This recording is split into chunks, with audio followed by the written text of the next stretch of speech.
2016년 91세의 나이로 세상을 떠났고 프랑스 분단에서 20세기 후반 대표적인 작가로 평가받는 미셸 투르니에 작가는 1994년에 생각의 거울이라는 책을 저술했습니다. 그 속에서 그는 110가지의 개념을 나름대로 철학적으로 정리하고 있습니다. 예컨대 남자와 여자, 웃음과 눈물 이런 것들을 서로 대조해서 설명하고 있는 철학적인 에세이입니다. 그 속에 이런 말이 있습니다. 나그네와 정착자라고 하는 제목의 글이 있습니다.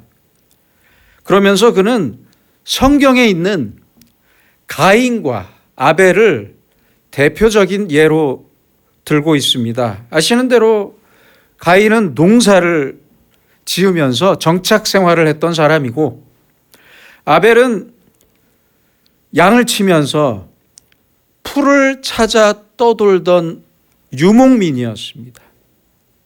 이렇게 두 개의 인간상을 말해주고 있습니다. 하나는 안정된 삶을 누리며 살던 사람이었고 다른 한 명은 방랑자였습니다. 그런데 이 두 사람의 만남에서 형인 가인이 동생인 아벨을 죽였습니다. 안정되게 살던 사람이 방랑자를 죽이고 형이 동생을 죽이는 비극 속에 인간의 역사는 시작하게 됩니다. 바로 이것이 그가 지적했던 내용입니다. 현재에 집착하려고 하는 인간 또는 방랑하며 끝없이 떠돌아야 하는 인간, 이러한 두 인간상의 만남, 관계, 이러한 인간의 모습으로 그는 역사를 설명하고 인간성을 설명하고 미래를 설명하고 있습니다. 여기 또 한 권의 책이 있습니다. 1998년에 출간된 21세기 사전이라는 에세이입니다. 이 책의 저자 역시 프랑스인으로 경제학자이고 유럽 최고의 석학으로 인정받는 자크 아탈리인데요. 21세기를 전망하고 그 변화를 예측하고 있습니다. 그걸 다 모아놓고 보니까 마치 사전과 같아서 21세기 사전이라고 제목을 지었습니다. 그는 21세기 사람들의 아주 중요한 특징을 도시 유목민이라는 말로 표현하고 있습니다. 도시 유목민. 동의하십니까? 옛날처럼 풀을 찾아 방랑하는 건 아니에요. 그렇죠? 그건 아니에요. 그러나 한 도시에 정착한 유목민이라고 설명합니다. 도시에도 유목민이 있대요. 정착해서 도시에 살고 있지만 그 마음과 생각이 유목민적이라는 말입니다. 많은 사람이 모인 도시에 살지만 외롭습니다. 고독합니다. 정착하지 못하고 안정도 없습니다.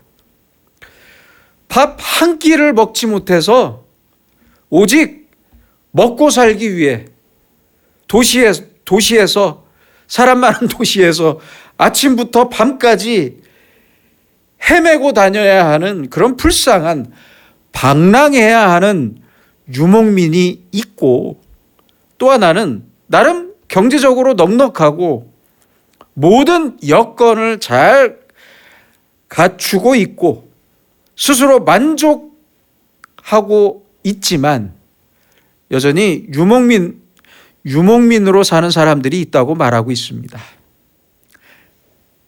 실제로 2019년 유엔과 세계은행이 발표한 보고서에 따르면 전 세계 인구 77억 1천만 명 중에 8.4%인 6억 4천만 명이, 놀라지 마세요, 하루소득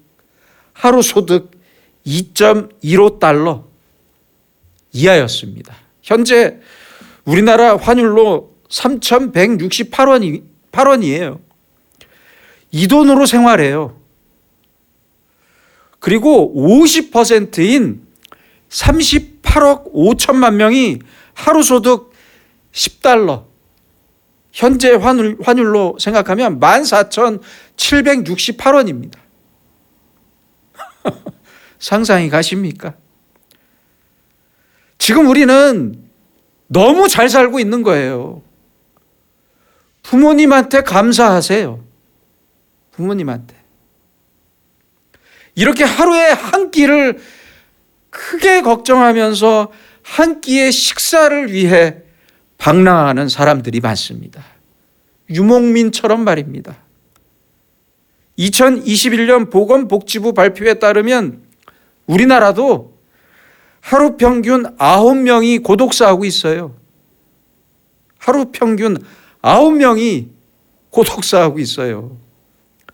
독거 가구의 비율이 40%에 육박하고 있습니다.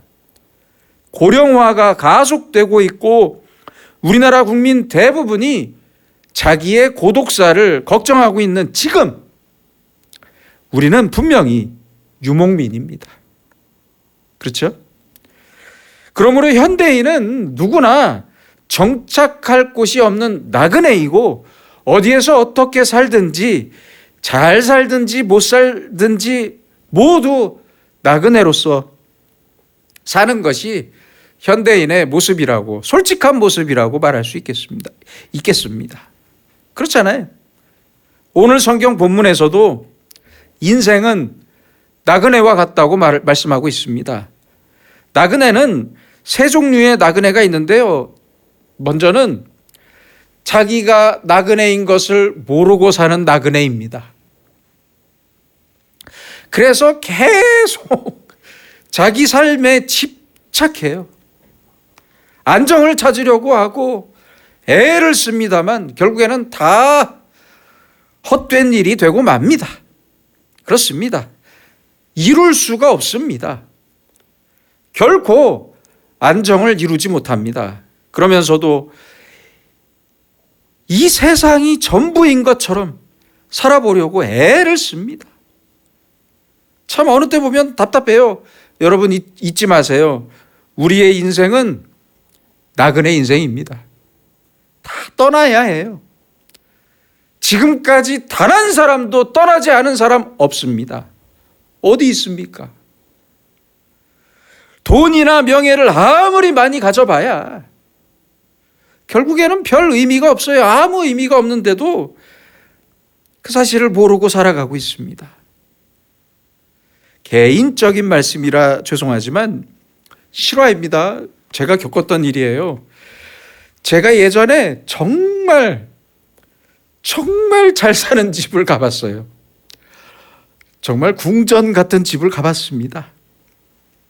바닥은 유리예요. 마룻바닥이.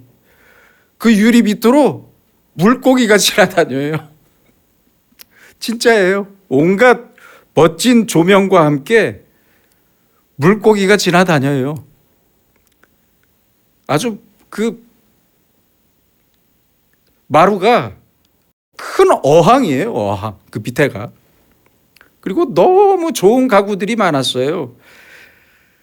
지하 주차장에서 집으로 올라오는 엘리베이터도 있어요. 엘리베이터. 여러분들 모르셨죠? 부자들 사이에서도 집에 엘리베이터가 있어야 부자래요. 서울의 한남동 아주 비싼 집 가보세요. 엘리베이터 있는 집들이 간혹 있습니다. 아무튼 그런 집을 제가 보면서 저는 오히려 집주인이 참 불쌍하다는 생각을 했어요. 왜요? 이런 생각을 했거든요. 제가 이 사람 참 죽기 싫겠다. 얼마나 죽기 싫겠어요. 그렇잖아요. 그렇게 좋은 집을 두고 죽을 때 어떻게 눈을 감겠어요? 그런 생각이 들어요. 그리고 이 집의 또 특징이 거울이 많더라고요. 거울이. 아주 희한하게 생긴 거울들이 많았어요. 안방에도 안방 침실에도 거울이 있었는데 저는 또 그 거울을 보면서 이런 생각이 들더라고요. 저 많은 거울은 왜 걸어놨을까? 나이 들면 저 거울 보고 싶지 않을 텐데. 그렇죠? 누가 보고 싶겠습니까? 여러분, 잊지 마세요. 나는 세상의 나그네로 살고 있습니다. 나그네입니다. 여기는 오래 머물 곳이 아니에요. 수명이 다하면 떠나야 합니다. 언젠가 반드시 떠나야 할 세상입니다. 나그네라고 하는 사실을, 우리가 나그네라고 하는 사실을 깊이 이해하고 믿고 살아야 하는데, 나그네이면서도 나그네가 아닌 것처럼 생각하고 사는 사람들이 불쌍합니다. 참 불쌍합니다. 그런가 하면 자기가 나그네인 줄은 알지만 끝까지 별 생각 없이 대충 사는 사람들이 있어요. 그렇잖아요. 그래서 내일 죽을지 모레 죽을지 모르니까 그냥 대충 되는 대로 살자. 먹고 마시자, 즐기자, 놀자. 이렇게 자기 인생을 포기하고 적당히 방임하며 사는 사람들을 볼 수 있습니다. 이건 대단히 위험한 자세입니다. 마지막 세 번째는 나그네는 나그네인데 종착지를 알고 사는 나그네입니다. 여러분, 그래서 우리 그리스도인은 나그네에서 순례자로 그 의미를 바꾸어서 살아야 합니다. 우리는 나그네임과 동시에 순례자입니다. 순례자는 나그네와 달리 마지막에 도착할 분명한 목적지가 있습니다. 있어요.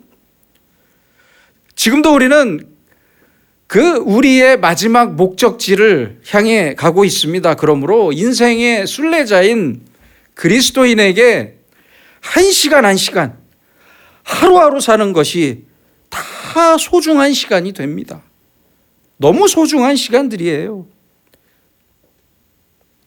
어느 동네에 훌륭한 현자가 한 명 살고 있었는데 그 동네를 여행하던 사람이 소문을 듣고 한번 만나야겠다고 생각해서 그 현자의 집을 찾아갔습니다.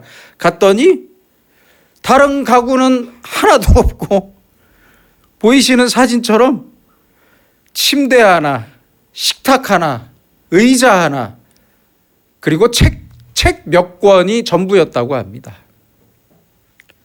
아무것도 없는 너무 썰렁한 집을 보고 나서 묻습니다. 선생님, 가구도 없고 서재도 없고 아니 왜 이렇게 썰렁하게 사십니까? 하고 물었더니 이렇게 되묻더랍니다. 현자가. 당신은 어떻게 사십니까? 저요? 저는 어차피 나그네로 여행 중이니까 가방 하나뿐이고 아주 가볍게 여행하고 있습니다. 그러자 현자가 씩 웃으면서 말합니다. 저도 그렇습니다. 저도 나그네입니다. 그렇게 말하더랍니다. 우리 그리스도인들도 나그네는 나그네인데 최종 목적지가 있는 나그네, 즉 순례자라는 사실을 늘 우리의 마음속에 기억하며 살아야 합니다. 오늘 성경 말씀을 보면 허탄한 자랑, 즉 나그네의 자랑을 비판하고 있습니다. 16절입니다. 허탄한 자랑은 다 악한 것이라. 다 악한 거래요. 다. 사람들이 자랑하는 걸 가만히 보면 자기의 과거를 자랑하는 사람들이 많아요. 그렇죠? 내가 옛날에 잘 나가고 머리숱도 많았고 저 옛날에 머리숱 많았습니다. 장구경 머리 하고 다녔어요. 제가 사실은. 별로 안 믿는 것 같으신데 내가 옛날에 잘 나가고 뭐가 어쩌고 저쩌고 자랑하는데 그러니 어쩌란 말입니까? 그게 무슨 소용입니까? 그런 과거에 대한 자랑은 다 빨리 잊어버릴수록 좋은데 과거에 내가 잘 살았고 인기가 많았고 뭐가 어땠고 끝까지 자랑합니다. 이렇게 과거 이야기를 많이 하는 사람은 현재와 미래가 없다고 말하는 것과 같습니다. 그렇잖아요. 평소 낚시를 즐기던 어느 할아버지가 낚시를 하고 왔는데 할머니가 낚시 바구니를 보니까 피라미 한두 마리밖에 없어요. 그래서 할머니가 애기 이게 뭐야 겨우 이거야? 그러면 사실 할아버지가 평소대로 하는 말이 있었는데 그 말대로 이렇게 말하더랍니다. 사실은 기가 막히게 큰 물고기를 잡았는데 아깝게 놓쳤어. 그러면 할머니는 그럽니다. 아깝게 놓쳤다는 얘기는 내가 수십 년도 더 들었수. 그만하세요. 여러분, 낚시꾼이 놓친 물고기는 전부 월척입니다. 그렇죠? 전부 월척이었어요. 팔뚝만 하대요. 사람들은 자기의 옛날 일은 전부 굉장했던 것처럼 말합니다. 그렇게 생각하고 살아요. 착각입니다. 착각. 여러분 잊지 마세요. 과거에 대해서 내 과거가 화려하면 화려해질수록 그렇게 기억될수록 오늘이 더 비참해질 뿐입니다. 그렇잖아요? 과거가 어려웠다. 그런데 오늘은 그보다 훨씬 낫다. 더 좋다. 차라리 이렇게 말하는 게 더 좋아요. 과거에 대한 자랑이 내 마음을 꽉 붙잡고 있는 동안에는 계속해서 힘들어질 수밖에 없습니다. 힘든 오늘과 내일을 살아갈 수밖에 없어요. 또한 현재를 자랑하는 사람들이 있습니다. 자기의 현재, 오늘에 대해서 내가 가진 것, 내가 아는 것, 내가 젊다는 것, 내가 아는 지식들까지 전부 자랑합니다. 결혼식장에 가보면 참 재밌죠. 즐겁습니다. 신랑 신부가 기뻐하는 모습을 보면서 함께 기쁨을 누릴 수 있습니다. 그런데 저는 아름다운 신부와 신랑을 보면서 한편으로 이렇게 철학적으로 생각해 봅니다. 그래, 지금이 당신들의 절정이다. 그래서 오늘이 최고의 고비다. 그렇습니다. 서로 좋아서 난리지만 한편으로는 이제 시작일 뿐입니다. 그렇잖아요. 여러분, 나의 현재가, 나의 젊음이 자랑할 것이 됩니까? 그렇지 않습니다. 금방 지나가 버리고 맙니다. 금방 과거가 돼버리고 맙니다. 내 기억력, 내 지식, 특별히 지금의 내 건강이나 내가 가진 것, 통장의 잔고, 이런 나의 현재라고 하는 것은 도무지 자랑할 거리가 되지 못합니다. 왜요? 곧 없어지니까요. 저도 예전에 통장에 잔고가 많았습니다. 지금은 마이너스예요. 이걸 어떻게 하겠어요? 자랑할 것이 못 됩니다. 자랑할 것이 없습니다. 또 어떤 사람은 이제 미래를 자랑해요. 미래를. 내일을 자랑합니다. 오늘 성경 13절을 보세요. 우리가 어떤 도시에 가서 거기서 1년을 머물며 장사하여 이익을 보리라. 이런 사람들에게, 이렇게 내일을 자랑하는 사람들에게 14절에서 말씀합니다. 너희 생명이 무엇이냐? 너희는 잠깐 보이다가 없어지는 안개니라. 안개. 1년 후 쓸데없는 소리 하지 마라. 누가 너희의 1년을 보장하겠냐? 누가 책임지겠느냐? 이렇게 황당하고 현실성 없는 미래를 내세우면서 자랑하는 사람들이 많이 있습니다. 어떤 그리스도인들은 하나님, 제가 돈을 많이 벌게 해주시면 이렇게 저렇게 하나님께 다 바치겠습니다. 헌금하겠습니다. 큰 소리 쳤지만 다 거짓말입니다. 거짓말. 내일의 내가 정말 그럴 수 있을 것 같습니까? 그래서 앞에 있을 미래에 대한 것, 한 치 앞을 자랑하는 것은 이상주의자들이나 할 짓입니다. 그리고 허망한 사람들입니다. 많은 학자들이, 가방끈이 긴 많은 학자들이 나름대로 미래를 예견했습니다. 터무니없이 빗나간 미래에 대한 예측인데도 불구하고 사람들은 믿으려고 했어요. 믿었어요. 1943년 컴퓨터가 처음 등장했을 때 로버트 왓슨이라고 하는 IBM 사장이 컴퓨터를 보고 하는 말이, 이것은 전 세계에 5대밖에 안 팔릴 것이다. 5대도 안 팔릴 것이다. 이렇게 말했잖아요. 유명한 이야기입니다. 1970년대에도 많은 미래학자들이 말했습니다. 이대로 가면 2010년이 되면 석유가 바닥날 것이라고 했어요. 우리 어렸을 때 그런 얘기 많이 들었잖아요. 그러나 바닥나지 않았을 뿐만 아니라 아직도 충분하답니다. 증권회사 직원들이 고객들을 유치하면서 뭐라고 합니까? 우리 회사에는 훌륭한 전문가들이 너무 많아서 그 전문가들이 찍어주기만 하면 틀림없이 주식이 오를 거래요. 부동산 전문가라고 하는 사람들은 계약하라면서 이 집의 집값이 반드시 오를 거래요.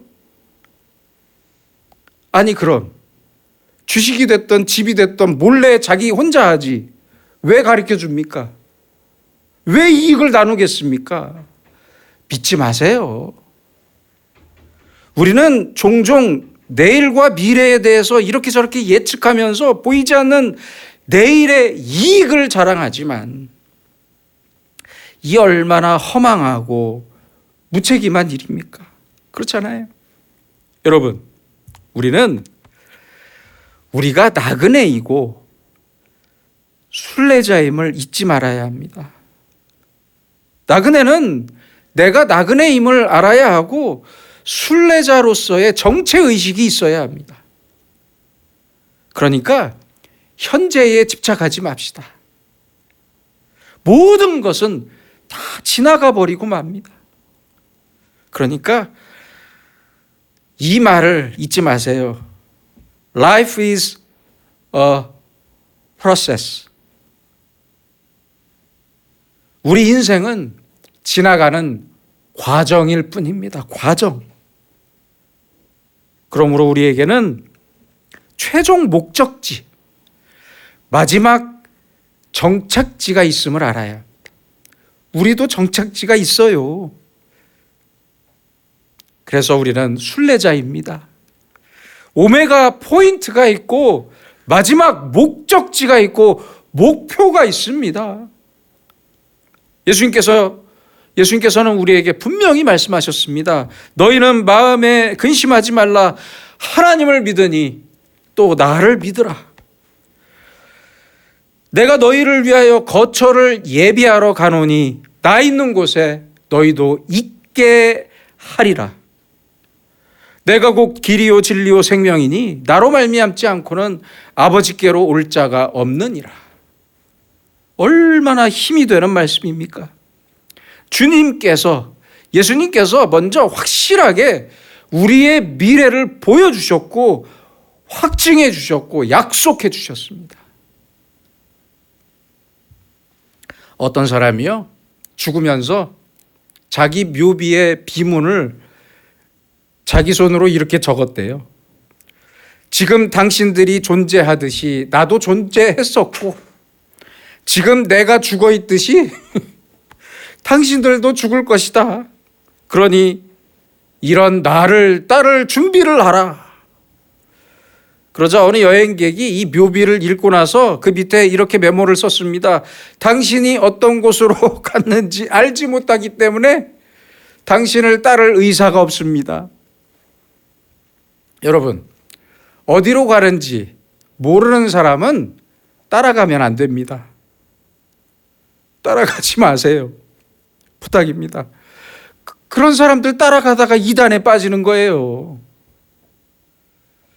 인생 무상, 인생은 허무하다, 이것만은 진리가 아닙니다. 저 끝에, 인생 끝에 영생이 있음을 아는 것이 바로 진리임을 알아야 합니다. 예수님께서 말씀하셨잖아요. 그래서 오늘 본문 15절입니다. 주의 뜻이면 우리가 살기도 하고 이것이나 저것을 하리라. 주의 뜻이면 이 말씀을 잊지 말아야 합니다.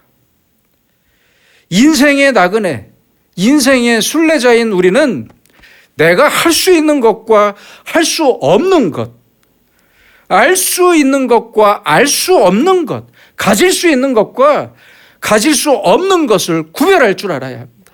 구별하며 살아야 합니다. 더 중요한 것은 내가 할 수 있는 것을 반드시 해야 할 것을 알아야 합니다. 할 수 있다고 내가 다 할 수 있는 것이 아니고, 가질 수 있다고 해서 내가 다 가질 수 있는 것도 아닙니다. 먹을 수 있다고 다 먹을 수 있나요? 아니잖아요. 할 수 있는 일과 해야 할 일이 있다는 사실을 알고 살아야 합니다. 그래서 임마누엘 칸트는 아주 유명한 말을 했습니다. You can do it because you should do it.